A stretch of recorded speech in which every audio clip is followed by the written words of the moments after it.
Donc, qu'est-ce que c'est une biobanque? Une biobanque, on peut voir ça un peu comme une bibliothèque d'échantillons sanguins qui servent pour la recherche, dans ce cas-ci spécifiquement en santé, les maladies associées aux lipides. On voit ça comme une bibliothèque parce que ça permet aux chercheurs d'aller chercher des échantillons au moment où ils en ont besoin pour pouvoir aller faire la recherche sans être obligé d'aller recruter des gens à ce moment-là.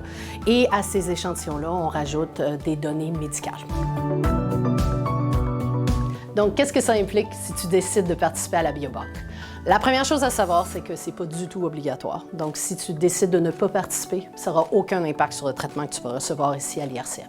Ceux qui décident de participer, ce que ça implique, c'est une prise de sang, 3 tubes, une fois.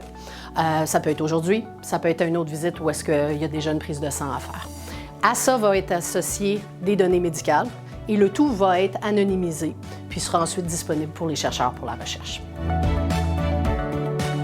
Si à un moment donné, tu décides que tu ne veux plus participer à la biobanque, il n'y a pas de problème. Tu as juste à nous contacter, puis on va retirer tes données et tes échantillons de la biobanque. À l'intérieur du formulaire de consentement, tu vas voir qu'il y a 2 clauses qui sont optionnelles, donc pas obligatoires. La première, c'est une clause de recontact. Tout ce que ça veut dire, c'est si à un moment donné, pendant qu'ils font des recherches, on se rend compte qu'il manquerait une information ou possiblement ils voudraient avoir un petit peu plus d'échantillons sanguins parce qu'il en manquait, ça nous permet tout simplement de te recontacter pour te demander si tu serais d'accord pour nous donner cette information-là ou l'échantillon.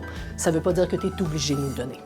La deuxième clause, c'est pour le registre HF Canada, qui est un registre pan-canadien qui récolte des informations sur les gens avec l'hypercholestérolémie familiale et aussi les maladies lipidiques.